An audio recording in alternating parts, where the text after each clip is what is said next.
हो रहे थे, तो उस समय की तस्वीरें हैं। प्रधानमंत्री नरेंद्र मोदी 3 देशों के दौरे पर हैं और साइप्रस में उनका 2 दिनों का दौरा था। उसके बाद प्रधानमंत्री साइप्रस से कनाडा के लिए रवाना हुए हैं।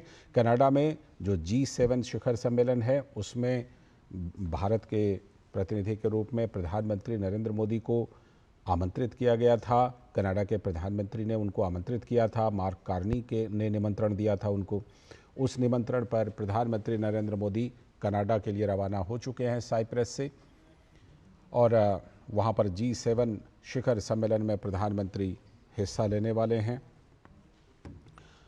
कनाडा में प्रधानमंत्री नरेंद्र मोदी का ये विशेष कार्यक्रम है। इसके अतिरिक्त भी कुछ कार्यक्रम प्रधानमंत्री के होंगे, और साइप्रस में जो 2 दिनों का उनका दौरा था, वो काफ़ी सफल दौरा, जिसको पूरा करके प्रधानमंत्री नरेंद्र मोदी साइप्रस से कनाडा के लिए रवाना हो गए हैं।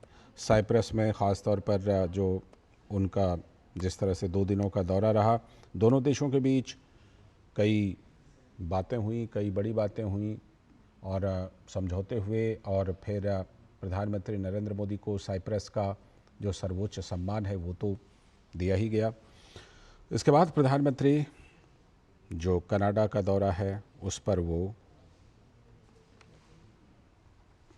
रवाना हो गए हैं। G7 का शिखर सम्मेलन, प्रधानमंत्री नरेंद्र मोदी वहाँ पर उसमें हिस्सा लेने वाले हैं, और मार्क कार्नी जो कि कनाडा के नए प्रधानमंत्री हैं, उन्होंने प्रधानमंत्री नरेंद्र मोदी को निमंत्रित किया था, और उस निमंत्रण के बाद प्रधानमंत्री नरेंद्र मोदी कनाडा दौरे पर रवाना हुए हैं साइप्रस से। कनाडा में जो G7 समिट है उसमें ख़ास तौर पर प्रधानमंत्री नरेंद्र मोदी शामिल होने वाले हैं, और G7 समिट में भारत को लगातार पिछले कुछ सालों से आमंत्रित किया जाता रहा है। उसी क्रम में प्रधानमंत्री नरेंद्र मोदी को इस बार भी निमंत्रित किया गया है। कनाडा जो कि मेज़बान देश है, उनके प्रधानमंत्री के द्वारा। तो 16 और 17 जून को प्रधानमंत्री 2 दिनों के कनाडा के दौरे पर रहेंगे, और G7 समिट में इस दौरान शामिल होंगे।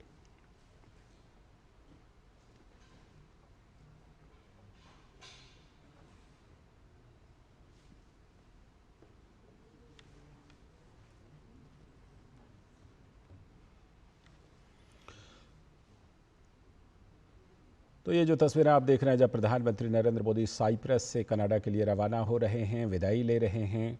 काफ़ी सफल दौरा प्रधानमंत्री नरेंद्र मोदी का साइप्रस का 2 दिनों का, और फिर आगे 2 दिनों का दौरा कनाडा का भी है।